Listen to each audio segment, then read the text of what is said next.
जाता है फौज में? कोई मंत्री का बेटा फौज में जाता है? कोई चीफ मिनिस्टर का बेटा फौज में जाता है? कौन जाता है फौज में? फौज में जाता है किसान का बच्चा, शेतकरी का बच्चा, फौज में जाता है मजदूर का बच्चा, फौज में जाता है दुकानदार का बच्चा। इस देश के जो साधारण नागरिक हैं उनका बच्चा जाता है फौज का नौकरी करने के लिए, और गृह मंत्री का बेटा बनता है बीसीसीआई का सेक्रेटरी। यह है हकीकत, और यह हकीकत हम देख न सकें, इसीलिए हमारे साथ एक बहुत बड़ा खेल किया जाता है। और यह खेल हिंदुस्तान के इतिहास में, भारत के इतिहास में, भारत की आवाम के साथ पहली बार नहीं खेला जा रहा है। हमारे ऊपर अंग्रेजों की गुलामी थी, 200 साल की गुलामी थी। और अंग्रेज क्या करते थे? अंग्रेज भारत की आवाम को आपस में लड़ाते थे। आप इतिहास उठा करके देख लीजिए, मंदिरों में मांस फिकवा करके, मस्जिदों में मांस फिकवा करके हिंदू मुसलमान किया जाता था, हिंदुस्तान की आवाम को लड़ाया जाता था, और भारत का कोयला लूट करके, भारत का कपास लूट करके, भारत का नील लूट करके, भारत का सोना लूट करके, भारत का हीरा लूट करके मैनचेस्टर पहुंचाया जाता था, ब्रिटेन ले जाया जाता था। आज फिर हमारे साथ यह खेल खेला जा रहा है। टीवी आपका, रिचार्ज आपका, घर आपका, देखने वाले आप, लेकिन आपका चेहरा उसमें नहीं दिखेगा, आपका मुद्दा उसमें नहीं दिखेगा। आप अपनी टीवी खोल लीजिए, आप अपना टीवी खोल लीजिए, अपना रेडियो खोल लीजिए, अपना मोबाइल खोल लीजिए, दिन भर देखिए और बताइए कि 24 घंटे में कितनी बार आपके रोजी रोजगार की बात हो रही है, आपके बच्चों की नौकरी की बात हो रही है, आपके पेंशन की बात हो रही है, किसानों को उनके जो है फसल के दाम की बात हो रही है, मजदूरों को उनके पक्के वेतन की बात हो रही है। यह मुद्दा आपको सुनाई नहीं देगा। क्यों? इसको क्या कहते हैं? इसको कहते हैं कि जो लोग अंग्रेजों के खिलाफ लड़े, संघर्ष किए, अपनी जान कुर्बान की, देश को आजादी दिलाया, कि आजाद देश में आजाद ख्याल के लोग पैदा होंगे। उस आजाद ख्याल को खत्म करने के लिए, उस आजाद ख्याल को गुलामी की मानसिकता में बदलने के लिए एक बहुत बड़ा खेल हमारे साथ खेला जा रहा है। खेल क्या है? खेल यह है कि जैसे अंग्रेज करते थे, फूट डालो और राज करो, डिवाइड एंड रूल, उसी तरीके से अंग्रेजों के साथ चाय पर चर्चा करने वाले, विक्टोरिया माता की जय बोलने वाले, आजकल भारत माता की जय बोल करके डिवाइड एंड रूल की जगह डाइवर्ट एंड रूल कर रहे हैं। डाइवर्ट एंड रूल कर रहे हैं। ये डाइवर्ट एंड रूल क्या होता है? ये डाइवर्ट एंड रूल हाथ की कलाबाजी होती है, जवान की चापलूसी होती है, और आपका आंख बंद, गिली गिली पम छू, डब्बा गायब। एक विचार आप लोग कीजिए, और खास करके वर्धा के लोगों को यह विचार करना चाहिए कि गांधी जी दिल्ली छोड़कर, गुजरात छोड़कर वर्धा आ गए और आश्रम बनाया, देश की आवाम के लिए, देश की आजादी के लिए। आजकल एक नई परंपरा शुरू हुई है। भगवान बुद्ध होने से पहले सिद्धार्थ थे, सिद्धार्थ। और सिद्धार्थ की जब राज तिलक होने वाली थी, तो राज तिलक छोड़ करके सिद्धार्थ संन्यास धर्म को ग्रहण कर लिए और सिद्धार्थ से बुद्ध बन गए। आजकल नए किस्म के सन्यासी पैदा हो रहे हैं साहब। ये लोग हमारी संस्कृति का, हमारे इतिहास का, हमारी परंपरा का, हमारी पहचान का मजाक उड़ा रहे हैं। मजाक कैसे उड़ा रहे हैं मैं आपको बताता हूं। आज एक नारा लगाया जाता है, कहा जाता है राज तिलक की करो तैयारी। अरे डेमोक्रेसी में राज तिलक कब से होने लगा रे? ये तो लोकतंत्र है ना। लोकतंत्र में राजा पैदा होता है कि सेवक पैदा होता है? सेवक का राज तिलक होता है। मैं आपको याद दिलाता हूं, छत्रपति शिवाजी महाराज का भी राज तिलक करने से कुछ लोगों ने मना कर दिया था। इसीलिए उनको लोकनायक कहा जाता है, उनको क्रांतिवीर कहा जाता है। डेमोक्रेसी में, लोकतंत्र में, हमारे संविधान की व्यवस्था में डॉक्टर बाबा साहब भीमराव अंबेडकर ने यह सुनिश्चित किया है कि रोहित भाई का भी वोट एक होगा और आप सब लोग जो नीचे बैठे हुए हैं ना, आपका भी वोट एक होगा। यह हमारे संविधान की ताकत है। यह हमारे संविधान की ताकत है कि रानी के पेट से राजा पैदा नहीं होगा, राजा का बेटा राजा नहीं बनेगा। यह इस जमहूरियत की ताकत है। और इस जमहूरियत की ताकत की भाषा बदली जा रही है, इसकी तस्वीर बदली जा रही है, इसकी तकदीर बदलने की कोशिश की जा रही है। कैसे? हमारे आपके आंख में झूठ झोंक करके। और यह झूठ झोंका कैसे जाता है? एक छोटी सी कहानी मैं आपको सुना देता हूं। मेरी दादी अक्सर कहा करती थी कि बेटा तालाब की तरफ मत जाना, उधर जो पीपल का पेड़ है उस पे भूत रहता है। मैं सुनता रहा। मैंने एक दिन दादी से पूछा, दादी भूत देखी हो? बोली नहीं। तुमको कौन बताया? तो दादी बोली कि मेरी सास ने बताया कि उस पीपल के पेड़ पे भूत रहता है। हमने कहा तुम देखी कभी नहीं? बोली नहीं, हम कभी नहीं देखे कि उस पे भूत रहता है। तो हम बोले कि हम आज जाकर के देख लें कि भूत है कि नहीं है। तो दादी बोली पागल हो, जो गया है सो लौट कर नहीं आया है। हमने कहा कौन गया है? बोली ये तो हमको याद नहीं है कि कौन गया है। मैं सोचता रहा, बचपन बीत गया। जब जवान हुआ तो मैं गया तालाब की तरफ, उस पीपल के पेड़ को देखने के लिए। ना तालाब बचा था ना पेड़ बचा था, बस भूत की याद बची थी। इस बात से मैं आपको यह कहना चाहता हूं कि आप देखिए कि आज दिन भर टीवी हमारे साथ साजिश क्या रचता है। यूक्रेन का चर्चा करेगा, उधर इजराइल का चर्चा करेगा, उधर जो है कभी पाकिस्तान का, कभी नेपाल का, कभी चीन का। यह नहीं बताएगा कि ये बगल में जो केंद्रीय वर्धा विश्वविद्यालय है ना, हिंदी विश्वविद्यालय, उसमें टीचर कितने हैं, उसमें लाइब्रेरी है कि नहीं है, उसमें पढ़ाई होती है कि नहीं होती है। वर्धा में जो स्कूल है उस स्कूल में टीचर है कि नहीं है, टीचर को वेतन मिलता है कि नहीं मिलता है, आंगनवाड़ी के केंद्र में बच्चे पढ़ने आते हैं कि नहीं आते हैं, आंगनवाड़ी की सेविका को मानदेय मिलता है कि नहीं मिलता है, जो आपके आस पड़ोस में दुकानदार है उसको कितनी आमदनी हो रही है, जीएसटी से उसका भला हुआ है कि बुरा हुआ है, नोटबंदी के बाद काला धन आया है कि नहीं आया है, यह कोई सवाल नहीं बताया जाता है। क्यों? क्योंकि यह कहानी ऐसी है ना कि हम दिन भर इस कहानी में उलझे रहेंगे और असली सवाल जो है हम कभी पूछेंगे ही नहीं। मेरा एक बड़ा जिगरी भाजपाई दोस्त है, नहीं वो भाजपा के लोग भी दोस्त हो सकते हैं, इसमें कोई बुराई नहीं है। उसको एक दिन हम सीरियसली पूछे क्या अच्छा एक बात बताओ, क्यों दिन भर भाजपा भाजपा करते हो? तो बोला देश का नाम हो रहा है। हमने कहे कहां, कोई आंकड़ा तो दो। तो बोला नहीं, मोदी जी के नेतृत्व में देश तरक्की कर रहा है। हम बोले कैसे, ये बताओ तो हमको, हम भी मोदी मोदी करना शुरू कर देंगे। समझा तो दो कि हमको तरक्की हो कैसे रहा है। कहा कि हम जो है चांद पे चले गए। तो हम बोले मोदी जी चले गए। जो लोग ये कहते हैं कि बिल्ली का रास्ता काटना अशुभ होता है, उनकी सोच से थोड़ी चांद पे पहुंचे हैं, उस सोच से चांद पे नहीं पहुंचे हैं। चांद पे इस सोच से पहुंचे हैं कि हम सत्य की खोज करेंगे। और सत्य क्या है आज हमारा? सत्य यह है कि लोगों की आमदनी नहीं बढ़ रही है, लोगों को रोजगार नहीं मिल रहा है, शिक्षा दिनों दिन महंगी होती जा रही है, स्वास्थ्य की सुविधाएं महंगी होती जा रही है, किसान को उनके फसल का दाम नहीं मिलता है।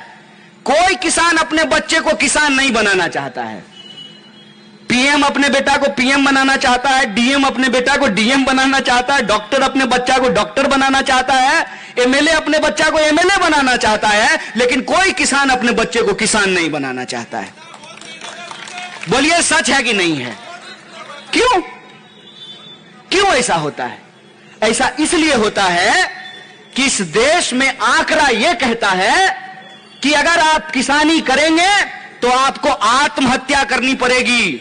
अपने ही खेत में, अपनी ही पेड़ पे लटक करके आपको अपनी जान गंवानी पड़ेगी।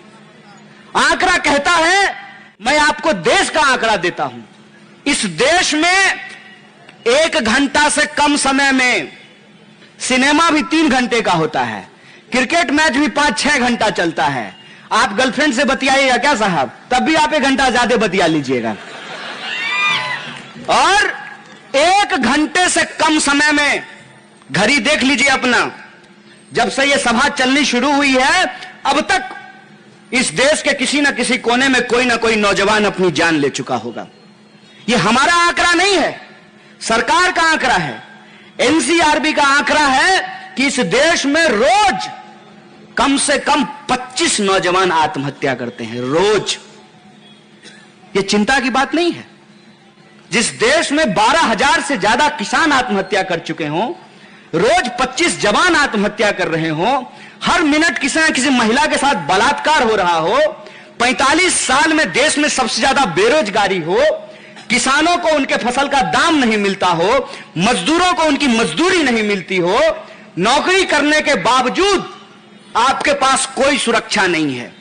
न पीएफ मिल रहा है, न ग्रेच्युटी मिल रही है, न पेंशन मिल रहा है।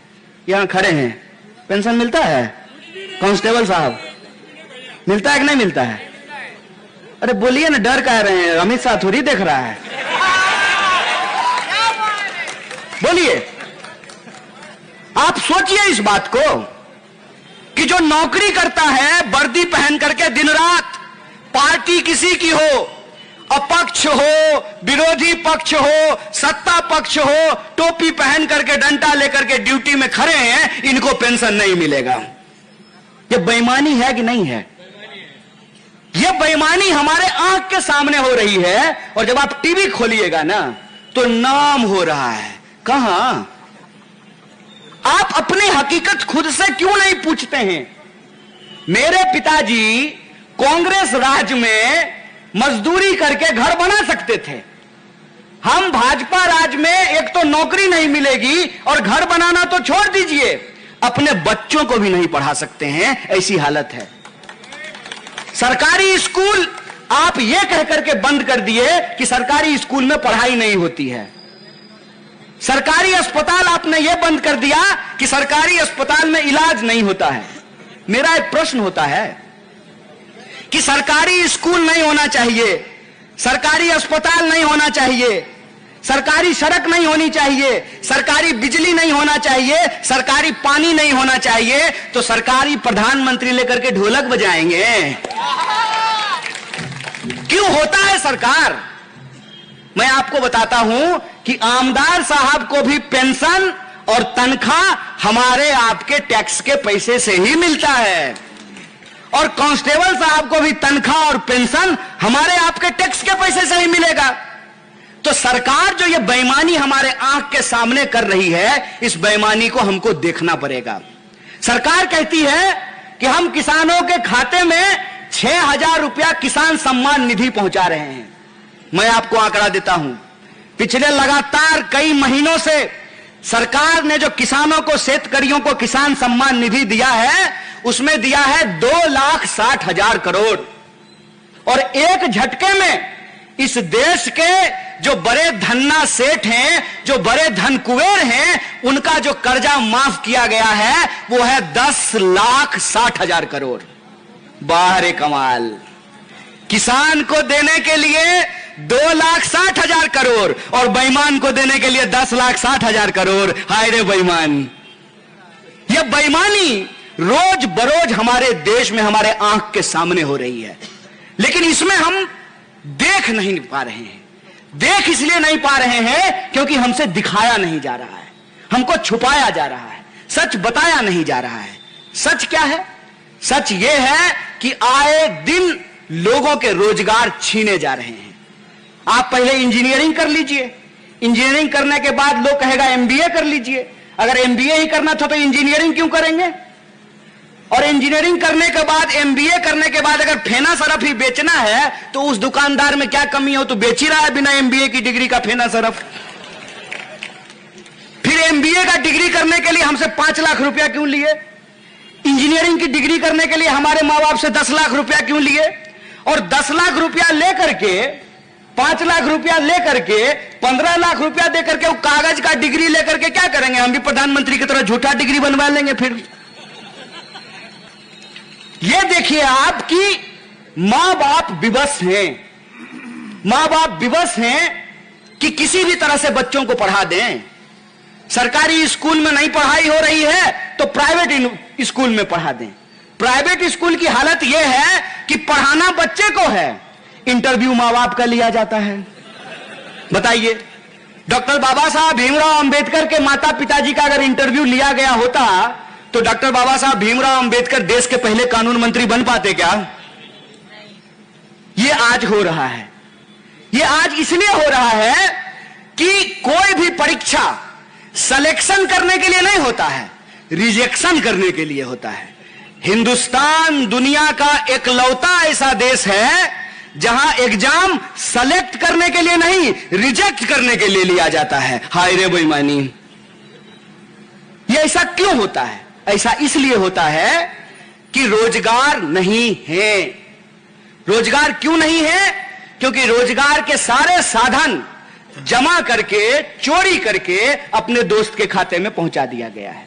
मैं खुल्लम खुल्ला कहता हूं कि अगर भाजपा की गारंटी होगी तो 5 गारंटी देगी ना तो कम से कम 1 गारंटी पूरा कर देगी। अगर आरएसएस की गारंटी होगी तो अगर 10 गारंटी करेगी तो कम से कम 2 गारंटी पूरा कर देगी। ये मोदी जी का गारंटी है तो गारंटी लिख लीजिए मेरा कि ये कभी पूरा होने वाला नहीं है। और मैं अभी आपको साबित कर देता हूं। देखिए, मोदी जी की गारंटी थी, मुझे याद है।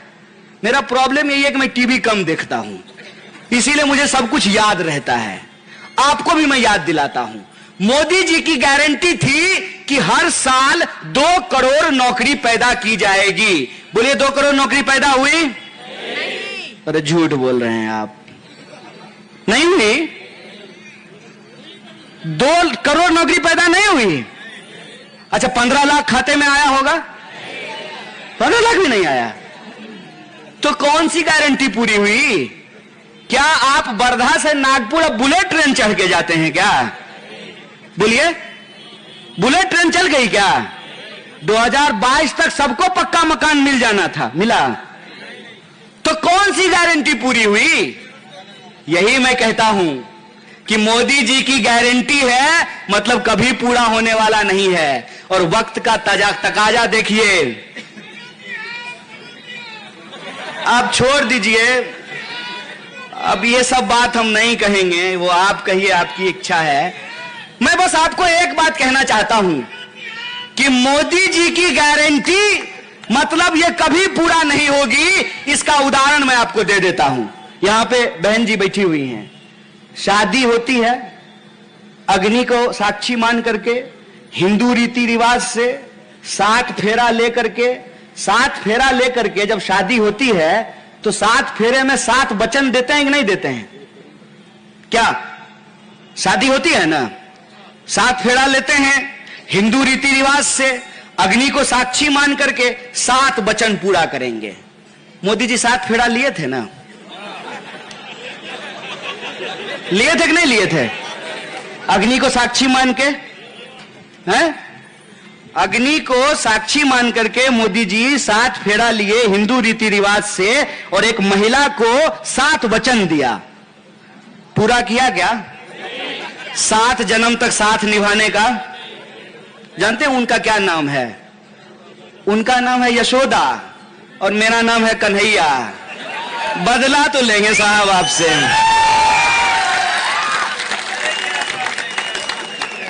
मैं कहता हूं, इस आदमी को एक ही काम करना आता है, लोगों को बेवकूफ बनाना, बढ़िया से झूठ बोलना और इंसान को आपस में लड़ाना।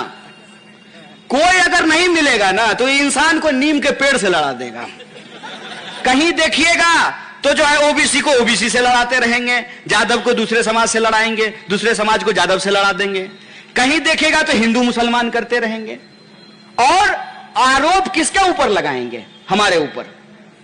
भारतीय राष्ट्रीय कांग्रेस जो अंग्रेजों से लड़ करके इस देश को आजादी दिलाई, सरकारी नौकरी की व्यवस्था की, पेंशन दिलाया, 7th पे कमीशन कांग्रेस के राज में आए। दलितों को जमीन खरीदने का अधिकार कांग्रेस में दिया गया, बराबरी का वोट का अधिकार कांग्रेस के राज में दिया गया, संविधान कांग्रेस के राज में लागू किया गया। IIM, एम्स, सड़कें, बिजली, पानी, शिक्षा, स्वास्थ्य सब कांग्रेस के राज में बनाया गया। और जो अंग्रेजों के साथ बैठ करके चाय पे चर्चा करते थे, आजकल हमसे हमारे देशभक्ति का प्रमाण पत्र मांगते हैं।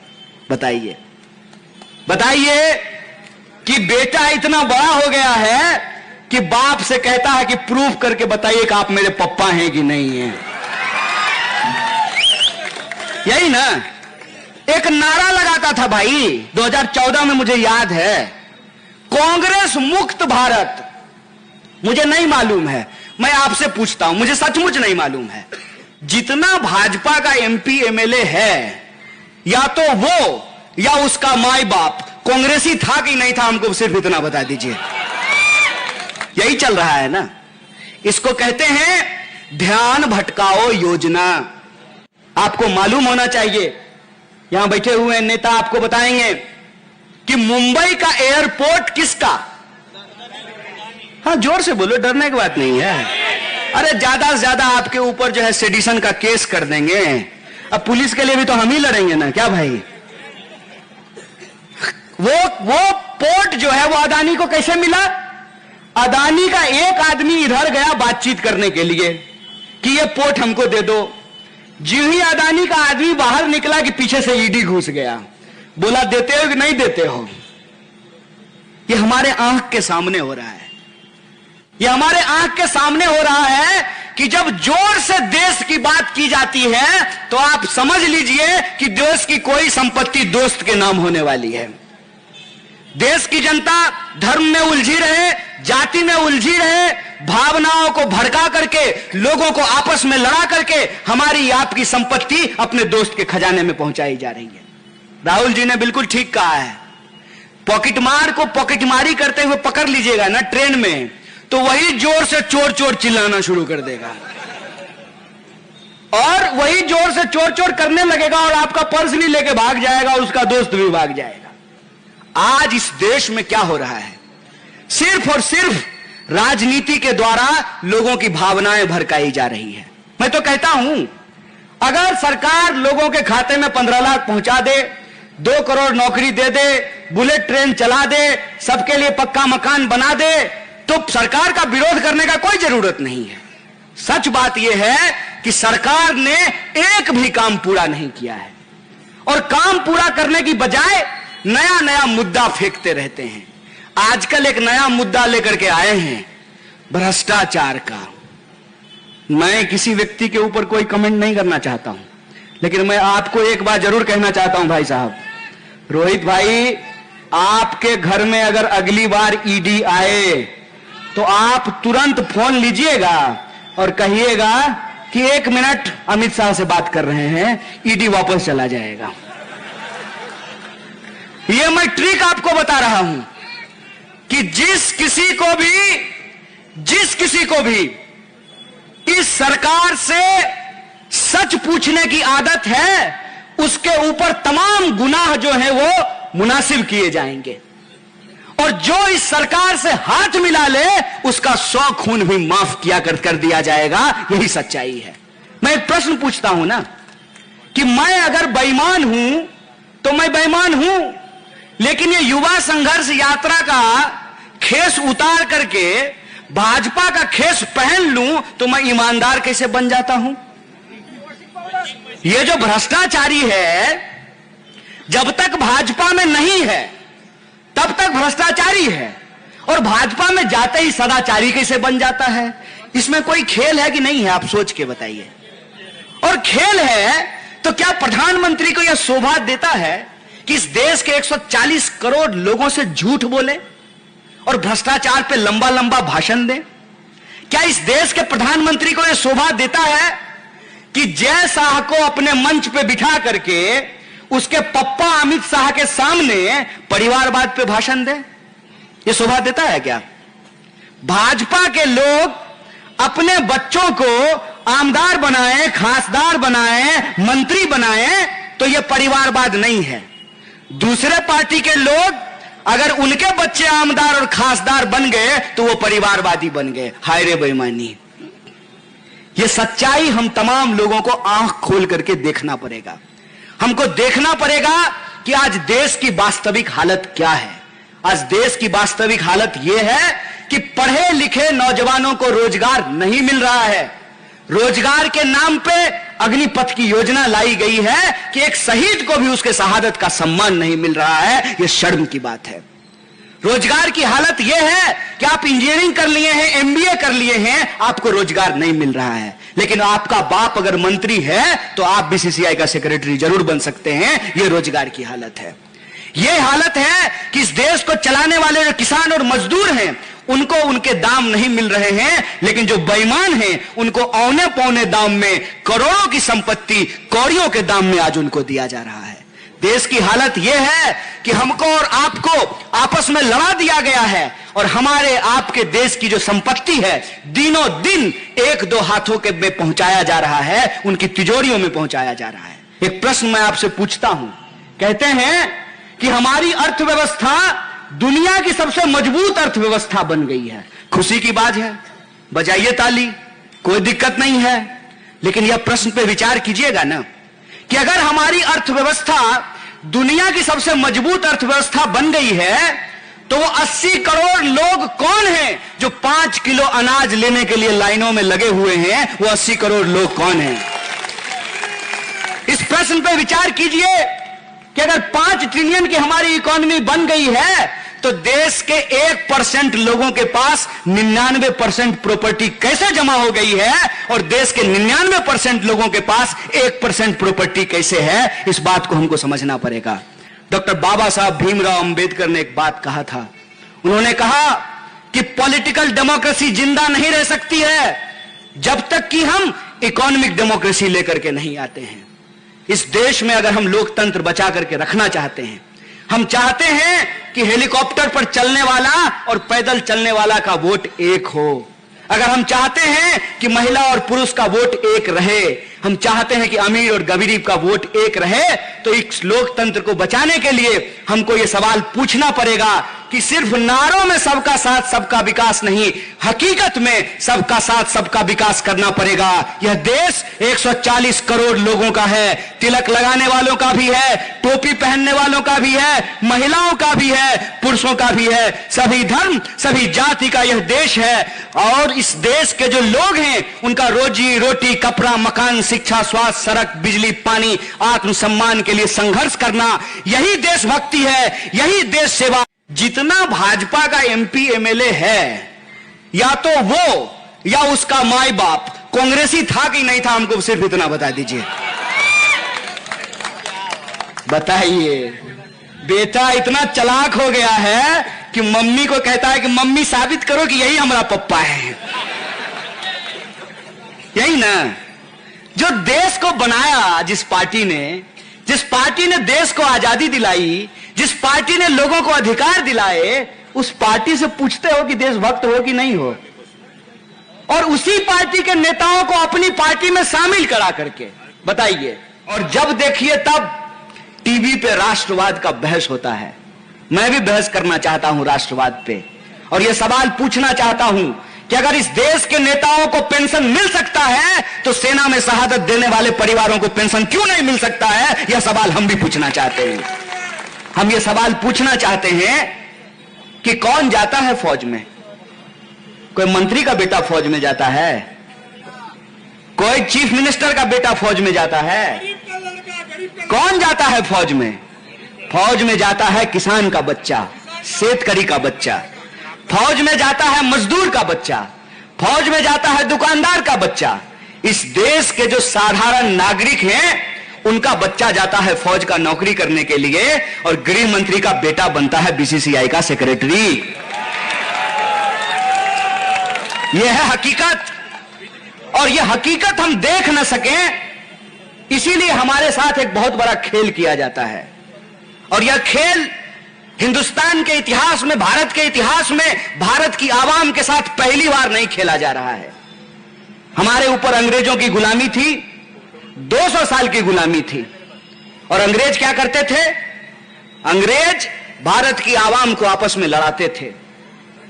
आप इतिहास उठा करके देख लीजिए, मंदिरों में मांस फिकवा करके, मस्जिदों में मांस फिकवा करके हिंदू मुसलमान किया जाता था, हिंदुस्तान की आवाम को लड़ाया जाता था, और भारत का कोयला लूट करके, भारत का कपास लूट करके, भारत का नील लूट करके, भारत का सोना लूट करके, भारत का हीरा लूट करके मैनचेस्टर पहुंचाया जाता था, ब्रिटेन ले जाया जाता था। आज फिर हमारे साथ यह खेल खेला जा रहा है। टीवी आपका, रिचार्ज आपका, घर आपका, देखने वाले आप, लेकिन आपका चेहरा उसमें नहीं दिखेगा, आपका मुद्दा उसमें नहीं दिखेगा। आप अपनी टीवी खोल लीजिए, आप अपना टीवी खोल लीजिए, अपना रेडियो खोल लीजिए, अपना मोबाइल खोल लीजिए, दिन भर देखिए और बताइए कि 24 घंटे में कितनी बार आपके रोजी रोजगार की बात हो रही है, आपके बच्चों की नौकरी की बात हो रही है, आपके पेंशन की बात हो रही है, किसानों को उनके जो है फसल के दाम की बात हो रही है, मजदूरों को उनके पक्के वेतन की बात हो रही है। यह मुद्दा आपको सुनाई नहीं देगा। क्यों? इसको क्या कहते हैं? इसको कहते हैं कि जो लोग अंग्रेजों के खिलाफ लड़े, संघर्ष किए, अपनी जान कुर्बान की, देश को आजादी दिलाया, कि आजाद देश में आजाद ख्याल के लोग पैदा होंगे। उस आजाद ख्याल को खत्म करने के लिए, उस आजाद ख्याल को गुलामी की मानसिकता में बदलने के लिए एक बहुत बड़ा खेल हमारे साथ खेला जा रहा है। खेल क्या है? खेल यह है कि जैसे अंग्रेज करते थे, फूट डालो और राज करो, डिवाइड एंड रूल, उसी तरीके से अंग्रेजों के साथ चाय पर चर्चा करने वाले, विक्टोरिया माता की जय बोलने वाले, आजकल भारत माता की जय बोल करके डिवाइड एंड रूल की जगह डाइवर्ट एंड रूल कर रहे हैं। डाइवर्ट एंड रूल कर रहे हैं। ये डाइवर्ट एंड रूल क्या होता है? ये डाइवर्ट एंड रूल हाथ की कलाबाजी होती है, जवान की चापलूसी होती है, और आपका आंख बंद, गिली गिली पम छू, डब्बा गायब। एक विचार आप लोग कीजिए, और खास करके वर्धा के लोगों को यह विचार करना चाहिए कि गांधी जी दिल्ली छोड़कर, गुजरात छोड़कर वर्धा आ गए और आश्रम बनाया, देश की आवाम के लिए, देश की आजादी के लिए। आजकल एक नई परंपरा शुरू हुई है। भगवान बुद्ध होने से पहले सिद्धार्थ थे, सिद्धार्थ। और सिद्धार्थ की जब राज तिलक होने वाली थी, तो राज तिलक छोड़ करके सिद्धार्थ संन्यास धर्म को ग्रहण कर लिए और सिद्धार्थ से बुद्ध बन गए। आजकल नए किस्म के सन्यासी पैदा हो रहे हैं साहब। ये लोग हमारी संस्कृति का, हमारे इतिहास का, हमारी परंपरा का, हमारी पहचान का मजाक उड़ा रहे हैं। मजाक कैसे उड़ा रहे हैं मैं आपको बताता हूं। आज एक नारा लगाया जाता है, कहा जाता है राज तिलक की करो तैयारी। अरे डेमोक्रेसी में राज तिलक कब से होने लगा रे? ये तो लोकतंत्र है ना। लोकतंत्र में राजा पैदा होता है कि सेवक पैदा होता है? सेवक का राज तिलक होता है। मैं आपको याद दिलाता हूं, छत्रपति शिवाजी महाराज का भी राज तिलक करने से कुछ लोगों ने मना कर दिया था, इसीलिए उनको लोकनायक कहा जाता है, उनको क्रांतिवीर कहा जाता है। डेमोक्रेसी में, लोकतंत्र में, हमारे संविधान की व्यवस्था में डॉक्टर बाबा साहब भीमराव अंबेडकर ने यह सुनिश्चित किया है कि रोहित भाई का भी वोट एक होगा और आप सब लोग जो नीचे बैठे हुए हैं ना, आपका भी वोट एक होगा। यह हमारे संविधान की ताकत है। यह हमारे संविधान की ताकत है कि रानी के पेट से राजा पैदा नहीं होगा, राजा का बेटा राजा नहीं बनेगा। यह इस जमहूरियत की ताकत है। और इस जमहूरियत की ताकत की भाषा बदली जा रही है, इसकी तस्वीर बदली जा रही है, इसकी तकदीर बदलने की कोशिश की जा रही है। कैसे? हमारे आपके आंख में झूठ झोंक करके। और यह झूठ झोंका कैसे जाता है? एक छोटी सी कहानी मैं आपको सुना देता हूं। मेरी दादी अक्सर कहा करती थी कि बेटा तालाब की तरफ मत जाना, उधर जो पीपल का पेड़ है उस पे भूत रहता है। मैं सुनता रहा। मैंने एक दिन दादी से पूछा, दादी भूत देखी हो? बोली नहीं। तुमको कौन बताया? तो दादी बोली कि मेरी सास ने बताया कि उस पीपल के पेड़ पे भूत रहता है। हमने कहा तुम देखी कभी नहीं? बोली नहीं, हम कभी नहीं देखे कि उस पे भूत रहता है। तो हम बोले कि हम आज जाकर के देख लें कि भूत है कि नहीं है। तो दादी बोली पागल हो, जो गया है सो लौट कर नहीं आया है। हमने कहा कौन गया है? बोली ये तो हमको याद नहीं है कि कौन गया है। मैं सोचता रहा, बचपन बीत गया। जब जवान हुआ तो मैं गया तालाब की तरफ, उस पीपल के पेड़ को देखने के लिए। ना तालाब बचा था ना पेड़ बचा था, बस भूत की याद बची थी। इस बात से मैं आपको यह कहना चाहता हूं कि आप देखिए कि आज दिन भर टीवी हमारे साथ साजिश क्या रचता है। यूक्रेन का चर्चा करेगा, उधर इजराइल का चर्चा करेगा, उधर जो है कभी पाकिस्तान का, कभी नेपाल का, कभी चीन का। यह नहीं बताएगा कि ये बगल में जो केंद्रीय वर्धा विश्वविद्यालय है ना, हिंदी विश्वविद्यालय, उसमें टीचर कितने हैं, उसमें लाइब्रेरी है कि नहीं है, उसमें पढ़ाई होती है कि नहीं होती है। वर्धा में जो स्कूल है उस स्कूल में टीचर है कि नहीं है, टीचर को वेतन मिलता है कि नहीं।